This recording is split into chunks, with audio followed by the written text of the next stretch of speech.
गोविंद मेरी यह प्रार्थना है, भूलो न मैं नाम कभी तुम्हारा। निष्काम हो के दिन रात गाओ गोविंद दामोदर माधवेती। देहांत काले मम सामने हो, बंसी बजाते मन को लुभाते। गाता यही मैं तननाथ त्याग दामोदर माधवेती। याज्ञवल्क्य भरद्वाज मुनि उमा समेत महेश। वंदो तुलसीदास खगेश। जानकी जीवनम वंदे माधवी प्राण वल्लभम। उर्मिलारमणं वन्दे कीर्तिकान्तं नमाम्यहम्। या पाण्डवी उर्मिला रतिभरताम्। चार ललन चारो ललित करत प्रणाम। हमें निज धर्म पर चलना सिखाती रोज रामायण। हमें निज धर्म पर चलना सिखाती रोज रामायण। सदा शुभ आचरण करना बताती रोज रामायण।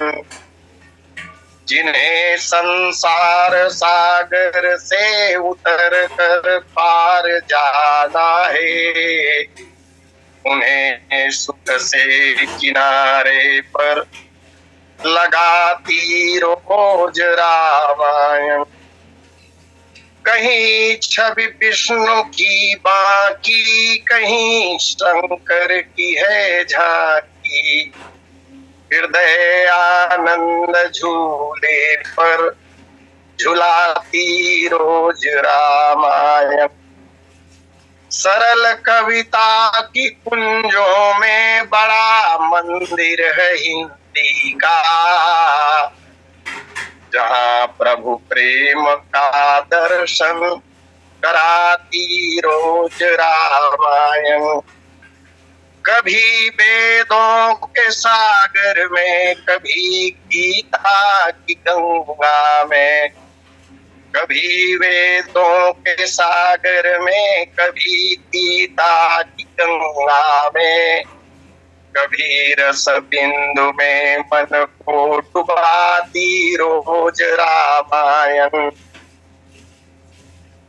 प्रभु अवतार कथा गाई, तब शिशु चरित कहे सी मन लाई। नारद बचन सत्य सब करी हूँ, परम शक्ति समेत अवतरी हूँ। बोलिए लखन से रामचंद्र भगवान की जय। अनंत अनंत अनंत कोटि ब्रह्मांड नायक कारण करुणावतारक कथा पुरुषोत्तम पेरे पर इष्ट श्री सीतारामचंद्र महाराज श्री राम कथा के आद्य आचार्य पावन मुक्तेन्द्रनाथ जी श्री सीताराम जी के चरण कमलों में नित्य अनुराग रखने वाले महाराज कालजयी ग्रंथ श्रीमद् रामचरितमानस के प्रणेता हर निष्पूज्य पाद कृपा कानन केसरी कल्पभूषण श्री राम कथा रस रसिक स्वामी जी महाराज श्री राम कथा सत्संग से समस्त समाज महान भावों अर्चनीय माताओं तथा बहनों, इस पावन कार्यक्रम के संयोजक एवं संचालक आदरणीय पटेल जी एवं आज के प्रथम एवं द्वितीय लिंक के वक्तागण क्रमशः पूज्य डॉक्टर द्विवेदी जी महाराज एवं पूज्य पंडित दीवान जी महाराज। आइए, भगवान की असीम अनुकंपा और आपके सौजन्य से हरि चर्चा के लिए समय प्राप्त हुआ है उसका सदुपयोग करने की चेष्टा करें। प्रभु अवतार कथा पुनि गाई इस प्रकरण के 11वें भाग में आज आप सबका हार्दिक अभिनंदन है। भगवान ब्रह्मा ने परमात्मा की स्तुति गाई और स्तुति गान के पश्चात भगवान स्वयं ही आकाशवाणी कर रहे हैं। आकाशवाणी के क्रम में ही पंक्ति मंगलाचरण के अंत में आपके समक्ष पढ़ी गई, नारद वचन सत्य सत्करियों परम शक्ति समेत अवतरियों, इसी पर कुछ कहने का प्रयास होगा। आकाशवाणी के माध्यम से भगवान देवताओं को आश्वासन दे रहे हैं। देवताओं, तुम्हें बड़ी पीड़ा है, तुम त्रसित हो और मैं आश्वासन दे रहा हूं, मैं तुम्हारा कल्याण करने के लिए अवश्य आऊंगा। आने का प्रयोजन भगवान यहाँ बता रहे हैं कि नारद वचन सत्य सब करियों। नारद ने जो जो वचन कहे हैं उन सबको मैं सत्य करूंगा, सिद्ध करूंगा। और आवश्यक है नारद के वचनों को सिद्ध करने के लिए अन्य कुछ अवतार जहां पर भगवान अकेले आए हैं, अपनी आद्या शक्ति को साथ लेकर नहीं, लेकिन अब की बार भगवान जब आएंगे तो अपनी आह्लादनी शक्ति को लेकर आएंगे, क्योंकि आह्लादनी शक्ति के बिना भगवान के अवतार का प्रयोजन सिद्ध होने वाला नहीं। इसलिए आकाशवाणी के माध्यम से प्रभु कह रहे हैं, मैं तो आऊंगा और अकेले नहीं आऊंगा, अपनी आद्या शक्ति के साथ, अपनी परम शक्ति के साथ मैं अवतरित हूं। पिछली कथाओं में यह बात कई बार कही जा चुकी है। एक ही ब्रह्म जब दो रूपों में अलग अलग स्थानों में साकार रूप धारण करके आता है, ब्रह्म एक ही है, गिरा अर्थ जल बीच सम कहियत भिन्न न भिन्न, बंदौ सीताराम पद जिन्हि परम प्रिय खिन्न। ब्रह्म एक रूप में अयोध्या में अवतरित होता है और वही ब्रह्म दूसरे रूप में जनकपुर में अवतार लेता है। कुछ दिनों के अंतराल भगवान ने कहा अपनी शक्ति के साथ आऊंगा और नारद के सभी वचनों को सत्य करूंगा। अच्छा, नारद जी ने, नारद मोह के प्रकरण में हमने देखा नारद जी ने कोई एक बात तो कही नहीं है। नारद जी महाराज ने बहुत सी बातें कही हैं। आइए मैं उनमें से 3-4 बातों पर कुछ कहने का प्रयास। जिस समय नारद जी श्राप दे रहे थे भगवान को, श्राप देते हुए नारद जी ने कहा था, बोले पंचे मोहि जवन धरि देहा, सोई तन धरे हु साप मम एहा। तुमने जैसा वेश बनाकर, जैसा रूप धारण करके मुझे छला है, ठगा है, मेरे साथ धोखा किया है। विष्णु मोहिनी स्वयंवर के प्रकरण में, स्वयंवर सभा में भगवान राजा के रूप में ही पहुंचे हुए थे, देवता के रूप में नहीं, भगवान के रूप में नहीं, राजा का रूप धारण करके गए थे। विष्णु मोहिनी ने अब वो माला पहना दी, उनको लेकर भगवान चले गए। मार्ग में नारद जी से मुलाकात हुई, तब नारद जी ने कहा था, पंचे मोहि, तुमने मुझे धोखा दिया, तुमने मेरे साथ छल किया। जिस रूप को लेकर, जिस रूप को धारण करके तुमने मेरे साथ छल किया था ना, मैं श्राप दे रहा हूं, यही रूप तुम्हें धारण करना पड़ेगा। ये हुई पहली बात। पंचे मोहि जवन धरि देहा, सोई तन धरहु साप मम एहा। पुनश्च नारद ने कहा था कि तुमने मुझे बंदर का रूप दिया, मैंने मांगा तुम्हारा रूप और तुमने मुझे बंदर का रूप दे दिया, और केवल रूप दे दिया इतने से बात की इतिश्री नहीं हुई, बानर की आकृति बनाकर तुमने मेरा बड़ा अपमान किया है भरी सभा। इसलिए है नारायण, कभी आकृति तुम की न हमारी, अब करी है की सहाय तुम्हारी। ये दूसरी बात नारद ने कही थी, जो आकृति तुमने मुझे दी वही आकृति तुम्हारी मदद करेगा, तुम्हारा सहायता करेगा। और तीसरी बात नारद की, तो बोले ममय पकार किन्ह तुम भारी, नारी विरह तुम हो बदुखारी। तुमने मेरा अपकार किया, तुमने मेरा अहित किया। और अहित क्या? बोले मैं विवाह करना चाह रहा था, तुमने मेरे विवाह को रुकवा दिया, मेरा विवाह नहीं होने दिया। मैं श्राप दे रहा हूं, तुम्हारा विवाह तो होगा, लेकिन विवाह हो जाने के बाद भी नारी के विरह में दुख भोगते रहोगे, दुख पाओगे तुम। ये तीन बातें उन्होंने कहा था।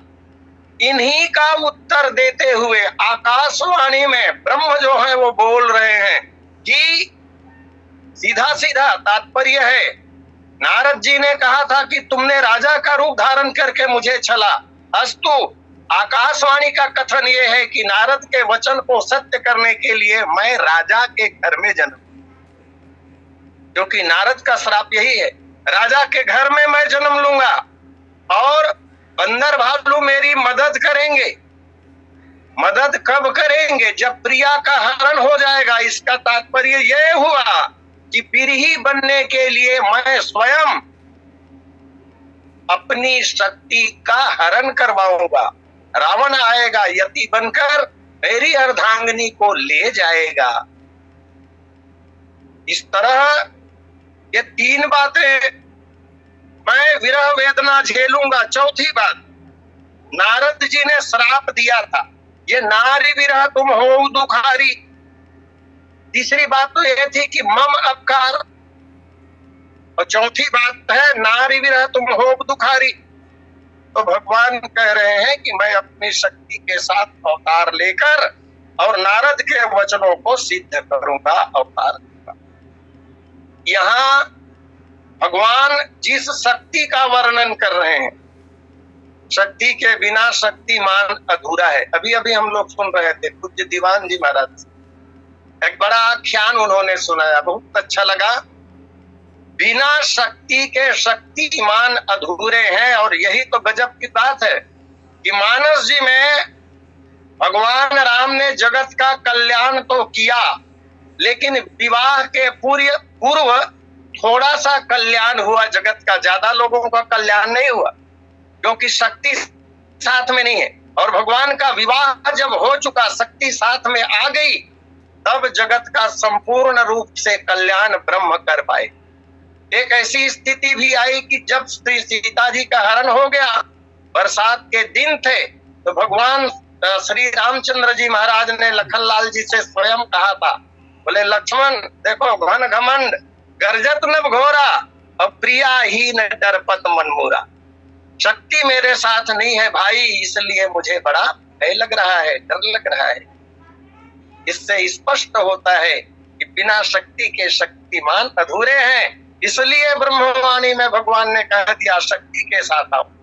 ये परम शक्ति, पराशक्ति, आद्या शक्ति, आह्लादनी शक्ति, पराशक्ति, ये सब पर्यायवाची है, एक ही शक्ति का नाम, ये अलग अलग नहीं है। उमानंद नाथ जी ने अपने तांत्रिक ग्रंथ में कहा है, परम शक्ति किसे कहते हैं? परम शक्ति शब्द की परिभाषा उन्होंने लिखी है। परम शक्ति वह शक्ति है जिसके लिए संसार का कोई भी वस्तु अदृश्य नहीं होता। अर्थात पराशक्ति संसार की हर वस्तुओं को देखती है, संसार में ऐसा कोई बड़ा से बड़ा राजा या सम्राट नहीं हो सकता जो पराशक्ति का गुलाम न हो, अर्थात पराशक्ति के अधीन सब रहते हैं। और तीसरी बात, ऐसा कोई शास्त्र नहीं है जिसका ज्ञान पराशक्ति को न हो, अर्थात पराशक्ति जो है वो समग्र रूप से समस्त शास्त्रों का ज्ञान रखती है। और चौथी विशेषता कही, परम शक्ति समस्त शक्तियों का मूल स्रोत ही है। अस्तु, जिनके पास परम शक्ति होगी, आद्या शक्ति होगी, वो हर तरह से सर्वसमर्थ ही होंगे। इस प्रकार भगवान ने आकाशवाणी में संकेत कर दिया कि आपका कल्याण करने के लिए हम आएंगे। और महाराज मनु ने जब तपस्या की थी उस प्रकरण में भी देखने को मिलता है बिल्कुल इसी तरह की बात, साम्य है दोनों में। वहां भी भगवान ने कहा था, बोले आदि शक्ति जेहि जग उपजाया और सौ अवतरी मोर यह माया। इस तरह निवेदन करूं मैं, महाराज मनु वाले कल्प का जो अवतार है उसकी जानकारी प्रायः देवताओं को भी नहीं है। भगवान श्री राम के 3 कल्पों के रामावतार की जानकारी देवताओं के पास तो है, लेकिन मनु वाले कल्प में जो रामावतार होता है उसकी जानकारी केवल और केवल ब्रह्मा जी को है। वहां उस सभा में उपलब्ध अन्य देवताओं को नहीं है। हाँ, भगवान शिव को है, भगवान शंकर और ब्रह्मा को छोड़कर अन्य देवताओं को इसकी जानकारी नहीं है। उसका कारण यह है कि देवताओं की उम्र ही बहुत कम होती है, तो उनकी आयु में भगवान के जो जो अवतार हुए उनका ज्ञान उन्हें है, और मनु कल्प के रामावतार की जानकारी नहीं है। इसका दिग्दर्शन ब्रह्म जो है वो ब्रह्मवाणी के माध्यम से करवा रहे हैं कि मैं अपनी शक्ति के साथ ही अवतार ग्रहण करूंगा। इस तरह नारद बचन सत्य सब करी हूं। एक निवेदन और करूं मैं, जब नारद मोह के प्रसंग में हमने देखा था, वहां ये लिखा हुआ है कि नारद श्राप दिन एक बारा कल्प एक तही लगी अवतारा गिरिजा चकित भई सुनिबानी नारद विष्णु भक्त पुण्य ज्ञानी। तो वहां श्राप दिन है एक बारा, ये है नारद श्राप दिन है एक बारा। और यहाँ श्राप की बात नहीं कह रहे हैं, यहाँ कह रहे हैं कि नारद वचन सत्य सब करियो। इसका अर्थ ये है, इसका भाव ये है कि जिस कल्प में भी, बात बहुत महत्वपूर्ण है, जिस कल्प में भी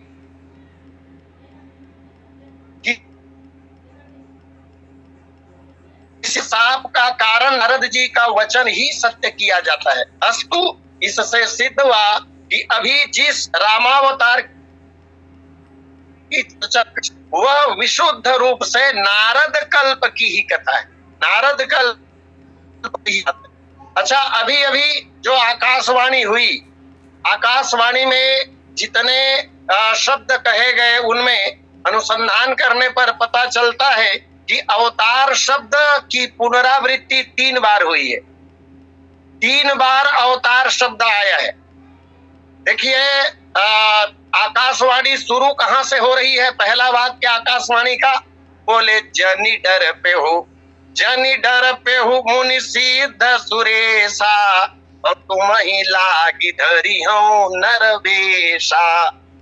अनसन सहित मनुजय अवतारा और ले हो दिनकर वंश उदारा। अनसन सहित मनुज अवतारा ले हो दिनकर वंश उदारा। पहली बार अवतार शब्द आया आकाशवाणी में। पुनश्च आगे आकाशवाणी में भगवान कह रहे, कश्यप अदिति महातप कीन्हा और दिन कहूं मैं पूरब वर दीन्हा। हे दशरथ कौशल्या रूपा कौशलपुरी प्रगट नर भूपा। दिन के गृह अवतरी हूँ जाई, अवतरी हूँ, अवतार का दूसरी बार प्रयोग। दिन के गृह अवतरी हूँ जाई, रघुकुल तिलक सोचार्यु भाई। और पुनश्च इस प्रकरण में नारद बचन सत्य सब करी हूँ, और परम शक्ति समेत अवतरी हूँ। इस तरह आकाशवाणी में अवतार शब्द का 3 बार प्रयोग हुआ। अवतार शब्द का 3 बार प्रयोग संकेत करता है कि मनु वाले कल्प के पूर्व भगवान के जो 3 रामावतार हो चुके हैं उनकी ओर। दूसरी बात, भगवान का अवतार जो होता है, श्री रामावतार जो होता है, वो 3 स्थानों से होता है। 3 स्थानों से ही 4 कल्पों के रामावतार सिद्ध होते हैं। एक स्थान तो है बैकुंठ, इस पर भी थोड़ी सी चर्चा पहले हो चुकी है। किसी रामावतार में बैकुंठाधिपति श्रीमन नारायण राम बनकर आते हैं, इसलिए एक अवतार शब्द का प्रयोग बैकुंठाधिपति विष्णु के लिए। दूसरा स्थान है जहां से रामावतार होता है, वो है क्षीर सागर। क्षीराब्दशाही भगवान श्रीमन नारायण कभी कभी किसी कल्प में राम बनकर आते हैं, तो दूसरे अवतार शब्द का प्रयोग क्षीराब्दशाही भगवान नारायण के संदर्भ में किया गया। और तीसरा और महत्वपूर्ण अवतार शब्द का प्रयोग साकेत बिहारी भगवान राम के संदर्भ में आया है। इस तरह ये तीनों अवतारों की कथा की सूचना इस आकाशवाणी में अवतार शब्द के 3 बार प्रयोग करने के माध्यम से किया गया। अद्भुत रामायण में एक विचित्र बात प्राप्त होता है। जैसा कि अभी कथा चल रही है, उसमें महाराज मनु और शत्रुपा दशरथ कौशल्या बनते हैं। पुनश्च अदिति और कश्यप दशरथ और कौशल्या बनते हैं। लेकिन अद्भुत रामायण में एक बात लिखी हुई है, जहां ये कहा गया है कि नारद श्राप वाले कल्प में जो दशरथ बनते हैं ना, वो महाराज अम्बरीश हैं। महाराज अम्बरीश ही दशरथ बनते हैं, ऐसा अद्भुत रामायण का कथा। और हरि हूँ सकल भूमि गरुआई, निर्भय हो देव समुदाई। आकाशवाणी में भगवान ने कहा कि मैं पृथ्वी के सब भार को हरण करूंगा। आगे जब भगवान प्रकट होंगे ना और पूछेंगे, पृथ्वी से ही पहले पूछेंगे, हे देवी, क्योंकि इस पूरे प्रकरण में सूत्रधार पृथ्वी ही है। सबसे पहले भूदेवी ही देवताओं के पास गई। पिछली कथा में हमने देखा, देवताओं से जब कार्य सिद्ध नहीं हुआ तो देवताओं को साथ लेकर पृथ्वी भगवान ब्रह्मा के पास गई, और फिर सब लोग भगवान शंकर के पास गए, तब भगवान को पुकारा। तो सूत्रधार यहाँ पर भूदेवी ही है। इसलिए आकाशवाणी में भगवान कह रहे हैं, हरिहं सकल भूमि गरुआई। पहला नाम भूदेवी का ही लिया। और भगवान जब पूछते हैं तो पृथ्वी से पूछते हैं, कहो पृथ्वी क्या समाचार है। और तब पृथ्वी ने कहा भी था भगवान से कि हे देव, रावण से हम संत्रस्त हैं और उनके उत्पीड़न के कारण न कर पाते हैं हम पूजा, डरे दिन रात रहते हैं, कलों के रात दिन स्वामी हम अत्याचार सहते हैं। मैं तो इतनी परेशान हो गई हूँ भगवान कि अब जहाँ आपने मुझे स्थापित किया है वहां स्थापित रहने की हिम्मत नहीं है। मैं तो रसातल में चली जाना चाहती। तो हरिहं सकल भूमि गरियाई, निर्भय हो देव समुदायी। आकाशवाणी के द्वारा भगवान ने कहा, मैं पृथ्वी के भार को हरण करूंगा। फिर देवताओं को संबोधित करते हुए ये कहा गया कि हे देवगणों, हे देवताओं, अब तुम सब लोग निर्भय हो जाओ। ये सब लोग सभीत थे, भयभीत थे, डरे हुए थे। डरना ही है। कर जोरे सुर दिसित विनीता, त्रिकुटी बिलोकत सकल सभीता। रावण की सभा में हाथ जोड़कर रावण की त्रिकुटी को एकटक देखा करते थे इन देवताओं से। भगवान ने कहा निर्भय हो जाओ। और आकाशवाणी में बहुत मजेदार बात, आकाशवाणी के ये अंतिम वाक्य हैं, हरिहो सकल भूमि गरुआई और निर्भय हो देव समुदायी।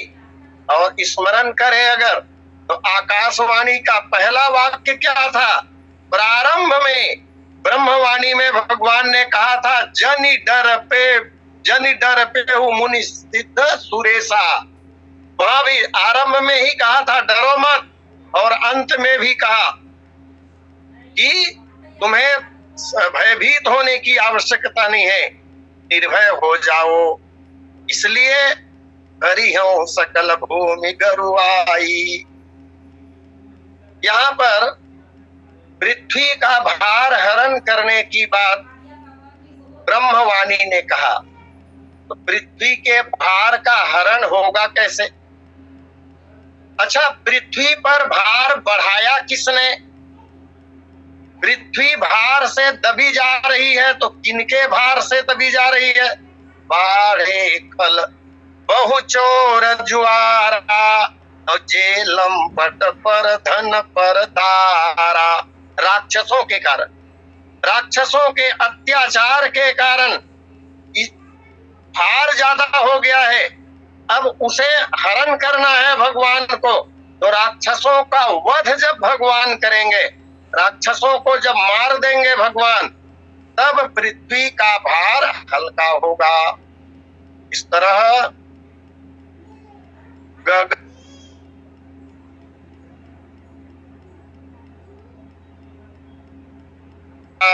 धीरे सुर हृदय जुड़ाना। आकाशवाणी समाप्त हुई। आकाशवाणी में कहे गए शब्दों को जब देवताओं ने सुना तो तुरंत फिरे सुर हृदय जुड़ाना। इनका हृदय जो जल रहा था प्रताड़ना के कारण वो ठंडा हो गया, प्रसन्न हो गए देवता लोग। और फिर इनका हृदय जब शीतल हो गया तब एक निवेदन करूं ब्रह्मवाणी के संबंध में। ब्रह्मा जी की वाणी को अथवा ब्रह्म की वाणी को ही आकाशवाणी कहते हैं। कभी कभी भगवान ब्रह्मा जो है वो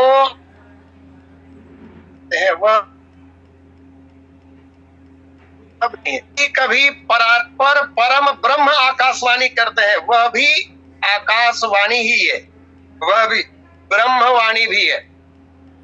और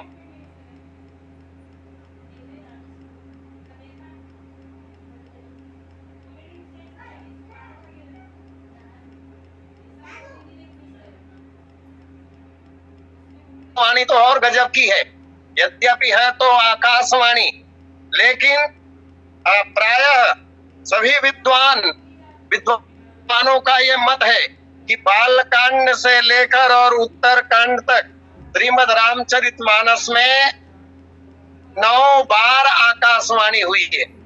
9 बार आकाशवाणी पूरे मानस जी में। 5 आकाशवाणी भगवान राम के अवतार के पूर्व ही हो चुके हैं महाराज, और एक आकाशवाणी 9 के अतिरिक्त है। लेकिन उस आकाशवाणी में छल है, और वो आकाशवाणी देवताओं के द्वारा नहीं की गई है, ये गजब की बात। इसलिए उस आकाशवाणी को आचार्यों ने शामिल नहीं किया। 9 आकाशवाणी को ही विशुद्ध रूप से आकाशवाणी माना गया है। आइए मैं थोड़ी सी चर्चा इस पर भी करूं। पहली आकाशवाणी मानस जी में कहा हुआ? तो गोस्वामी जी महाराज कहते हैं, बोले चलत गगन भई गिरा सुहाई, जय महेश भली भगति दृढ़ाई, असपन तुम बिनु करई पाना, राम भगत समर्थ भगवाना। ये सती प्रकरण पर है, यह चल पाई। भगवान शंकर के मना करने के बाद भी सती नहीं मानी और सीता का वेश बनाकर भगवान श्री राम की परीक्षा जब लेती है, परीक्षा लेने के बाद भगवान शंकर ने अपने मन में संकल्प ले लिया कि यही तन सीतहि, यही तन सीतहि भेंट, यही तन सती भेंट मोहि नाहि। और उसके बाद अस विचारी शंकर मति धीरा, चले पवन तरन तरफ वीरा। सती का त्याग भगवान शंकर ने अपने मन में जैसे ही कर दिया और कैलाश की ओर जाने लगे, उसी समय आकाशवाणी होती है कि चलत गगन भई गिरा सुहाई, जय महेश भल भगति दृढ़ाई। ये पहली आकाशवाणी। दूसरी आकाशवाणी मानस जी में तब होती है जब भगवान शंकर को पति के रूप में प्राप्त करने के लिए माता पार्वती ने कठिन तपस्या की, और तपस्या करती है और तपस्या के कारण माताजी का शरीर सूख कर कांटा हो जाता है। देखी उमहि तप खीन शरीरा, ब्रह्म गिरा भय गगन गंभीरा। माता पार्वती के लिए आकाशवाणी होती है, ये मानस जी की दूसरी आकाशवाणी। पुनः महाराज मनु और माता शत्रुपा ने जब 23,000 वर्षों तक भगवान की तपस्या की ब्रह्म राम के लिए, विधि हरिहर तप देखी अपारा, मनु समीप आए बहुबारा, मांगहु बर बहु भांति लुभाए, परम धीर नहीं चलहि चलाए। अस्थि मात्र होई रहे शरीरा, तदपि मनागमन ही नहीं हीरा। और तब वहां पर आया है मांगू बर भई न भवानी, परम गंभीर कृपा अमृत स्थानी। मनु महाराज की तपस्या के प्रकरण में आकाशवाणी तीसरी बात। चौथी आकाशवाणी हुई है जहां पर गोस्वामी जी महाराज ने कहा, त्रिपस्तो निसाप विकल अति त्रासा, भई बहोरी पर गिरा आकाशा। प्रताप भानु प्रकरण में जब श्राप लगता है प्रताप भानु को, बोले विप्र सको तब नहीं कछु किन्ह विचार, जाई निशाचर हो नृप मूढ़ सहित परिवार, ईश्वर राखा धर्म हमारा, जय समेत परिवार। श्राप है संबद्ध मध्य नाश तब हो, जलदाता न रहे कुल को, तब त्रिपसु निशाप विकलयति त्रासा, भई बहोरी पर गिरा आकाशा। चौथी आकाशवाणी। पांचवी आकाशवाणी पर अभी चर्चा चल रही है। पांचवी आकाशवाणी जहां भगवान ब्रह्मा ने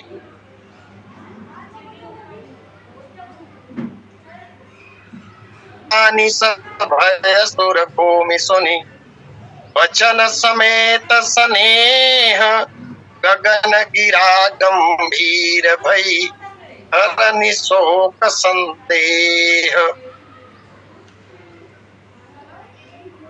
जो आकाशवाणी है मानस जी की, जग भय मगन गगन भई बानी और लखन बाहुबल विपुल बखानी। सातवीं आकाशवाणी उत्तरकांड की है।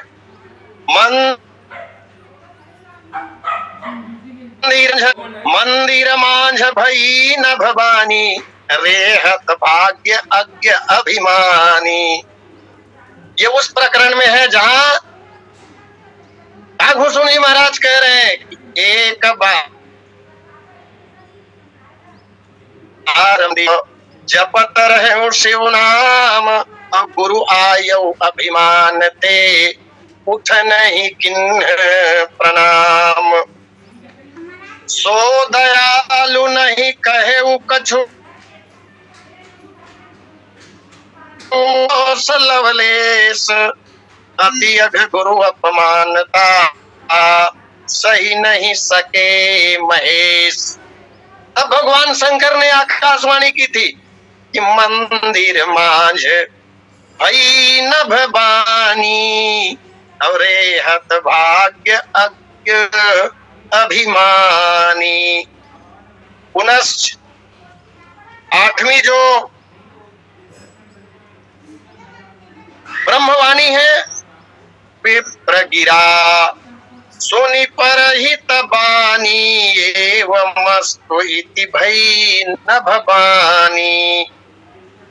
सुनि बिनती सर्वज्ञ शिव देखि विप्र अनुराग पुनि मंदिर नभ बानी भई द्विज भर भर मांग।